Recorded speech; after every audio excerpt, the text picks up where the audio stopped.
这洛天星域极为陌生，若要寻找东莲星，还需知晓此方星空的情报。前辈若能将我们救出，整个冉云星定会齐齐大师前辈。此地灵气浓郁。 Terbebaskan dari pengejaran Tiang Yunzi dan monster tua lainnya melalui susunan teleportasi kuno dan memasuki sistem bintang Al-Heaven, Wang Li memulai petualangan baru. Perhatikan sistem bintang ini sangat besar, dipenuhi banyak planet kultivasi. Berbeda dengan aliansi kultivasi, di sini tidak ada sekte, kekuatan ditentukan oleh keluarga kultivator, dan garis keturunan menjadi fondasi utama kekuasaan. Di kehampaan luar angkasa, 4 sosok melesat cepat seperti berkas cahaya. Mereka adalah 3 pria tampan dan 1 wanita cantik dari planet Ranyun. Wanita itu bernama Ranyue, kultivator transformasi jiwa tingkat menengah. 3 lainnya Ranchen, Ranfeng, dan Su Yansan berada di tahap awal transformasi jiwa. Dengan wajah tegang, mereka melarikan diri dari kawanan serangga kabut gelap yang tak terhitung jumlahnya. Serangga-serangga itu membentuk kabut merah beracun yang mengejar tanpa henti. Penyebabnya sederhana, mereka berani mengambil batu merah cemerlang. Tiba-tiba kabut beracun menerjang dan menelan mereka berempat. Racun itu dimuntahkan oleh kawanan serangga. Beruntung Ranyua memiliki gelang yang memancarkan energi petir, menciptakan penghalang yang melindungi mereka. 3 lainnya terus melepaskan mantra dan harta karun untuk membuka jalan keluar. Namun kabut terlalu tebal. Mereka tetap terperangkap. Seiring waktu, energi spiritual mereka semakin menipis dan pil yang tersisa hampir habis. Ranyua menjelaskan bahwa serangga kabut gelap sangat takut pada mantra petir. Dia telah mengirim sinyal bantuan, tetapi lokasi mereka terlalu jauh. Satu-satunya harapan adalah bertahan sampai seseorang yang mahir dalam petir datang. Di saat putus asa itu, sebuah kilatan petir muncul di kejauhan. Wang Li melesat di atas kompas bintang, tubuhnya diselimuti cahaya petir naga. Saat dia mendekat, kilatan petir memancar dari matanya. Kawanan serangga langsung gemetar ketakutan dan membuka celah. 4 orang yang terjebak itu terkejut. Mata Ranyua bahkan berbinar kagum. Mereka segera memperkenalkan diri sebagai orang dari planet Ranyuan dan memohon bantuan. Awalnya Wang Li berniat mengabaikan mereka, tetapi akhirnya dia memutuskan menolong, sekaligus menjadikan mereka petunjuk jalan ke planet Ranyun. Wang Li menunjuk ke depan, kilatan cahaya melesat dan berubah menjadi naga petir yang menghantam kawanan serangga. Dalam sekejap, serangga-serangga itu hancur, sementara sisanya melarikan diri ketakutan. Ranyua dan 3 rekannya pun selamat dari jurang kematian. Namun yang mereka rasakan bukan hanya lega, melainkan keterkejutan yang mendalam. Sun Yansan yang berasal dari sistem bintang Al-Heaven memahami betapa kuatnya mantra petir. Sistem bintang ini bahkan terhubung dengan alam surgawi petir, tempat di mana kekuatan petir dianggap paling unggul. Meski begitu, ia belum pernah melihat teknik yang mampu memunculkan ilusi petir dengan jejak kekuatan petir sejati. Bahkan para tetua dan leluhur keluarganya pun tidak mampu melakukannya. Ranyua yang memiliki status tinggi dalam keluarganya dan mengetahui banyak rahasia segera memberi hormat. Junior berasal dari generasi ke-9 keluarga Ran. Apakah senior adalah utusan surgawi petir? Di bawah pertanyaan itu, ekspresi Wang Lin tetap tenang. Dia tidak mengakui maupun menyangkal apapun, membuat hati Ranyua terguncang oleh kemungkinan entitasnya. 3 orang lainnya terutama Sun Yansan menjadi semakin hormat. Wang Ling kemudian memimpin mereka menuju utara ke arah planet Ranyun. Dalam perjalanan ia menanyakan tentang planet-planet kultivasi di sekitar sana. Sun Yansan menjelaskan bahwa planet Ranyun terhubung dengan planet 1000 ilusi, salah satu dari 5 planet utama di wilayah utara. Dari jawaban itu, Wang Lin segera memahami bahwa sistem bintang Al-Heaven terbagi menjadi 4 wilayah, timur, barat, utara, dan selatan, dan diyakini berada di wilayah utara. Ranjua berkata pelan, "Senior telah menyelamatkan kami, tetapi kami masih belum tahu namamu." Dengan tenang Wang Li menjawab Sumu. Ia tidak tahu kapan Tian Yunzi dan kelompoknya akan mengejar, sehingga dia menyembunyikan identitas aslinya. Mendengar marga Su, tubuh Ranjua bergetar. Di planet 1000 ilusi, Su adalah keluarga terbesar, membuat sosok Wang Lin terasa semakin misterius. Lalu Wang Lin tanpa emosi bertanya tentang planet Doling. Pertanyaan itu membuat Ranjua dan 3 lainnya langsung dilanda keterkejutan dan ketakutan. Wajah mereka seketika pucat pasi. Ranjua menjelaskan bahwa planet Doling adalah planet nomor 1 di wilayah utara, juga dikenal sebagai pembantaian Doling. Orang-orang dari sana terkenal sangat kejam, bahkan ada yang tanpa ragu membantai seluruh keluarga kultivator. Bagi banyak orang di sistem bintang Al-Heaven, planet Doling adalah mimpi buruk. Setelah itu, Ranjua, Sun Yunsan, dan yang lainnya bahkan tak berani menatap Wang Ling. Mereka mulai ragu membawa Wang Ling ke planet Ranyun. Kecepatan mereka melambat, bahkan beberapa kali ingin mengubah arah. Namun setiap kali niat itu muncul, tatapan dingin Wang Ling membuat mereka mengurungkannya. Akhirnya di kejauhan tampak sebuah planet biru yang indah, dipenuhi lautan dengan energi spiritual yang pekat. Dari ekspresi keempat orang itu, Wang Lin tahu bahwa itulah planet Ranyun. Kompas bintang berubah menjadi seberkas cahaya perak yang melesat memasuki planet tersebut. Sementara itu, Ranjua dan 3 lainnya menjadi pucat pasi. Mereka segera kembali ke keluarga masing-masing untuk melaporkan semua yang terjadi. Saat Wang Li melangkah ke planet Ranyun, 3 indera ilahi yang kuat segera menyapu ke arahnya. Namun sosoknya telah lenyap sebelum mereka sempat menyentuhnya. 2 di antaranya gemetar ketakutan dan mundur. Sementara yang terakhir menyapu seluruh planet tanpa menemukan jejaknya, hanya meninggalkan dengusan dingin yang bergema di langit. Wang Li melihat langit, tadi 1 kultivator kekuasaan tingkat menengah dan 2 tingkat awal. Sistem bintang Al-Heaven memang misterius, energi spiritualnya melimpah, namun planet sekaya ini hanya dijaga 3 kultivator kekuasaan. Andaikan berada di aliansi kultivasi, tempat ini pasti sudah lama dirampok oleh monster tua tingkat kedua atau direbut negara kultivasi tingkat ke-6. Planet seperti ini tak mungkin dibiarkan begitu saja di wilayah mereka. Terutama dari ekspresi 4 orang yang ditemui, Wang Li menyadarkan dirinya bahwa planet Doling sangatlah kuat. Dia tidak akan pergi sebelum meningkatkan kekuatannya. Wang Li bergerak terbang mengendarai pedang. Penampilannya berubah dan tingkat kultivasinya disembunyikan sampai level formasi inti tahap akhir. Kemudian Wang Li tiba di sebuah kota yang berada di bawah kekuasaan keluarga matahari. Setelah mendarat di depan gerbang besar dan membayar biaya masuk, dia memasuki kota. Dari informasi yang didapatkannya, terdapat gua kultivasi yang disediakan khusus bagi kultivator asing. Indera ilahi Wang Li menyapu ke arah kota utara. Ia menemukan deretan rumah kecil yang dipenuhi energi spiritual pekat dan dilindungi berbagai pembatasan, tempat para kultivator berkultivasi. Dia kemudian membayar 100 kristal berkualitas tinggi kepada seorang pemuda penjaga yang memandang rendah dirinya karena memilih tempat kultivasi berkualitas rendah.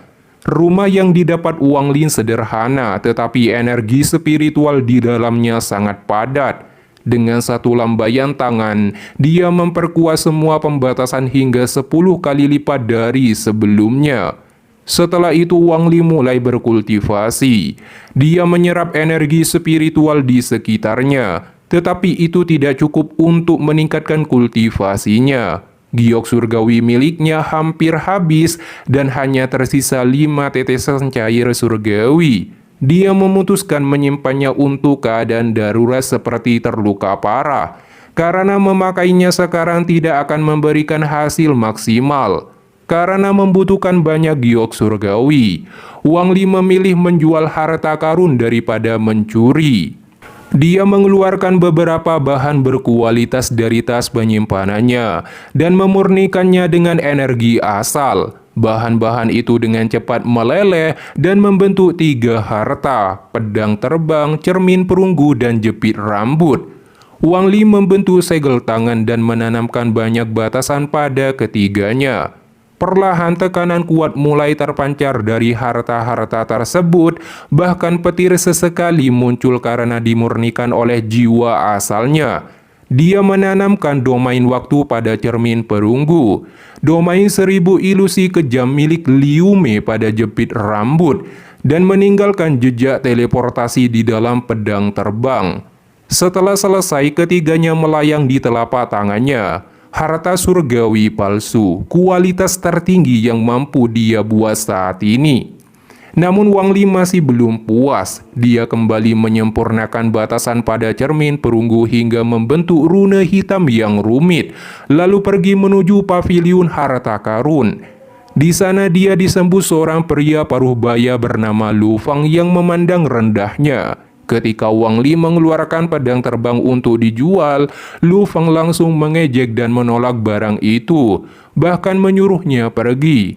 Tatapan dingin Wang Li membuat tubuh Lu Feng bergetar ketakutan, seolah jiwa asalnya hampir hancur. Pada saat itu sebuah suara tua terdengar dari dalam paviliun. "Lu Feng, apa yang terjadi?" Lu Feng menjawab dengan hormat bahwa ada seorang kultivator yang mencoba menjual harta karun magis. Seorang lelaki tua kemudian keluar, Sun Tai. Kultivasinya telah jatuh dari tahap transformasi jiwa ke tahap soul formation. Setelah hati daunnya hancur dalam pertempuran dahsyat di planet Doling.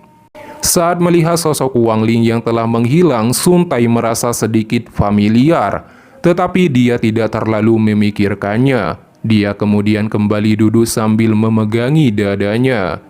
Sementara itu Wang Li memasuki paviliun bambu hijau yang tampak elegan. Di dalam toko itu seorang pemuda pada tahap jiwa yang baru lahir membaca dengan tenang. Ketika Wang Li masuk, ia menutup kitabnya dan menyambut dengan sikap ramah, menanyakan barang apa yang ingin dia cari.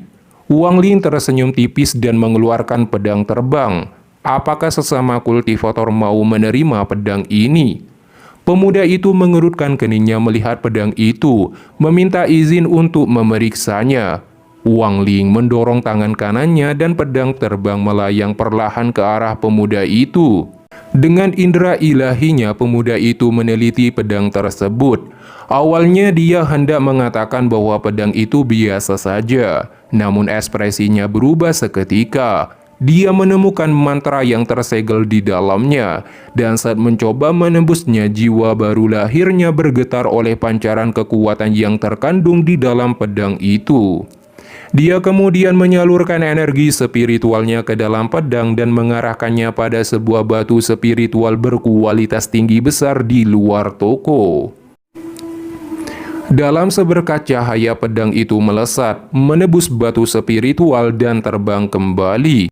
Pemuda itu memberikan evaluasi bahwa pedangnya bagus, tapi tingkat integrasinya dapat dianggap kualitas menengah. Energi spiritual yang begitu dahsyat bahkan dapat dianggap berkualitas tinggi. Saat dia berbicara, dia mengaktifkan mantra di dalam pedang terbang itu. Dia menyaksikan pedang terbang itu menghilang di hadapannya dan muncul kembali 100 kaki jauhnya. Dengan wajahnya dipenuhi keterkejutan dan mulut terbuka, dia tidak menyangka pedang ini memiliki kekuatan teleportasi. Umumnya mustahil untuk meninggalkan mantra teleportasi di dalam pedang terbang, karena pedang tidak dapat menahan gesekan ruang saat berpindah. Pemuda itu berkata menginginkan pedang tersebut dengan harga 10.000 batu spiritual berkualitas tinggi dan bahkan ingin menambahkannya lagi. Wang Li mengerutkan kening dan bertanya, apakah kalian memiliki kultivator transformasi jiwa? Pemuda itu tersentak kaget. Ekspresi di wajahnya memperlihatkan ketidaksenangan. Tanpa banyak bicara, dia mengeluarkan giok transmisi suara, mengirimkan pesan untuk memanggil kultivator transformasi jiwa. Namun setelah itu, suasana menjadi hening. Dalam penantian tersebut, pemuda itu memperhatikan Wang Ling. Sekejap Wang Ling terlalu tenang di matanya meskipun berada di tingkat formasi inti. Wibawa yang terpancar membuat pemuda itu merasakan sedang berhadapan dengan kepala klan atau sesepuh yang memiliki kedudukan tinggi. Kemudian Pak Tua di tahap akhir transformasi jiwa datang dan mulai menguji pedang terbang milik Wang Ling. Dia menjentikan jarinya ke arah pedang tersebut. Seketika dentingan nyaring menggema di seluruh bangunan, jernih seperti musik surgawi yang memanjakan telinga. Keterkejutan semakin dalam ketika dia melambaikan tangan kanannya. Pedang itu langsung berteleportasi melesat lebih dari 500.000 km dalam sekejap.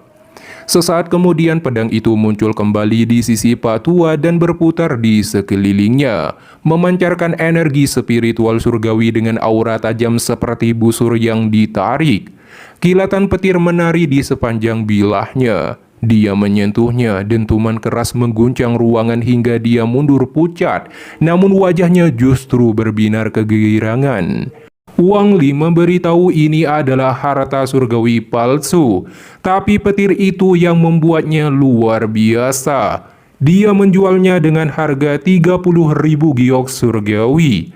Pak Tua itu mengerutkan keningnya dan mengeluarkan banyak giok surgawi sebelum dikantongi Wang Ling.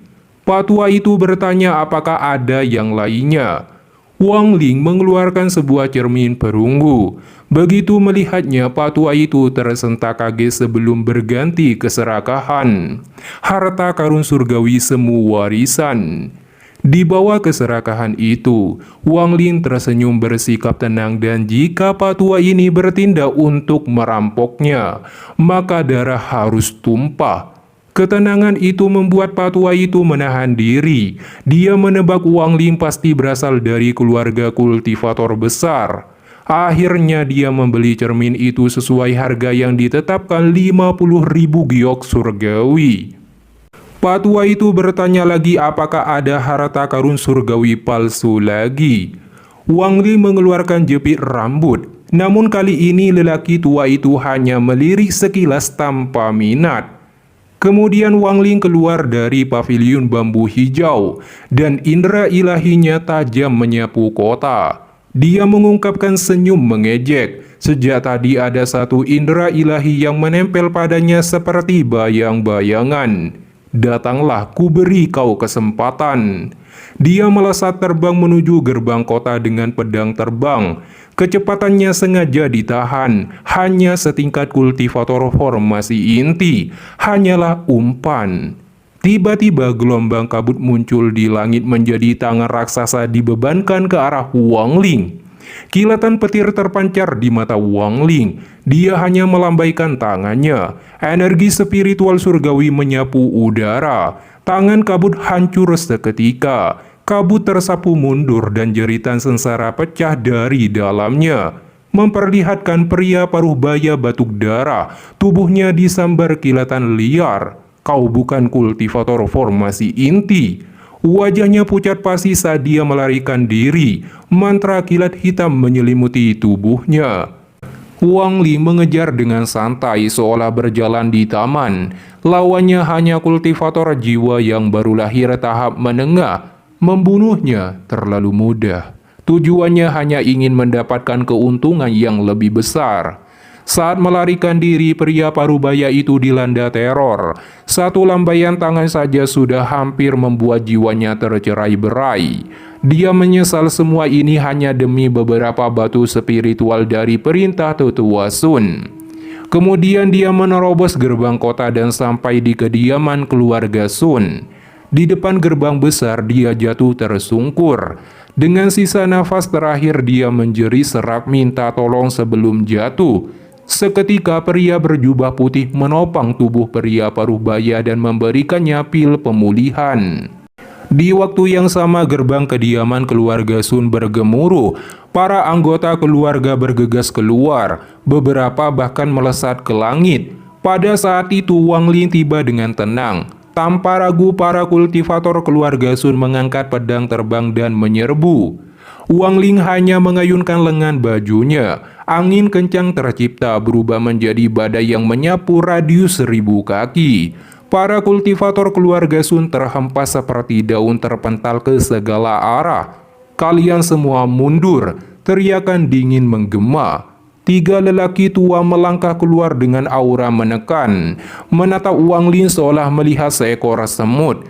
Salah satunya adalah tetua Sun, orang yang sebelumnya berdagang dengannya.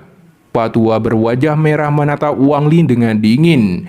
"Dari keluarga mana kau? Berani menerobos rumah keluarga Sun? Kau mencari mati."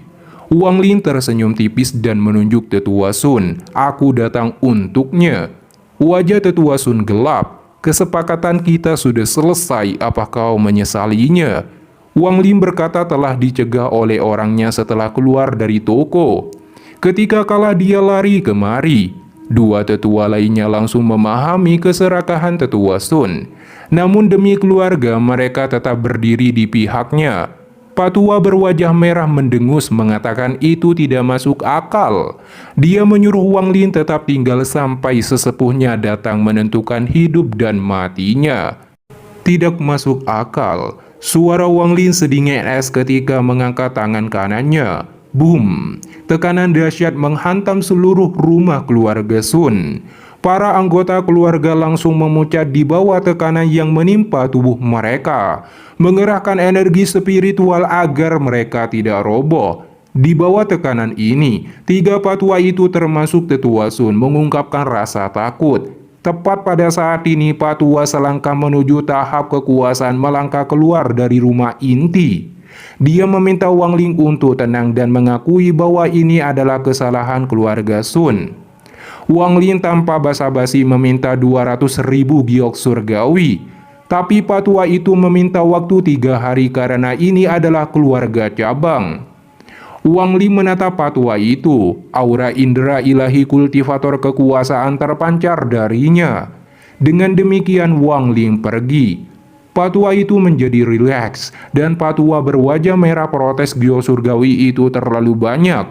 Namun patua itu mendengus dingin bahwa indera ilahi kepala keluarga mereka telah memberikannya perintah untuk menyetujui semua permintaan.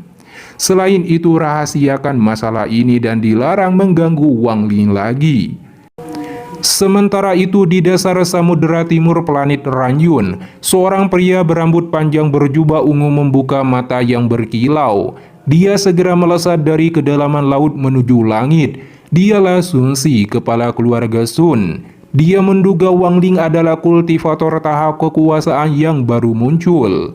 Namun dia sama sekali tak mampu melihat tingkat kultivasi Wang Ling. Bahkan satu tatapan sebelumnya saja sudah membuat tubuhnya bergetar, seolah sebuah peringatan. Sun Si pun mengerti Wang Ling tidak boleh diprovokasi. Justru kemunculannya bisa menjadi kesempatan bagi keluarga Sunnya untuk bangkit. Sesaat kemudian sosoknya menghilang tanpa jejak.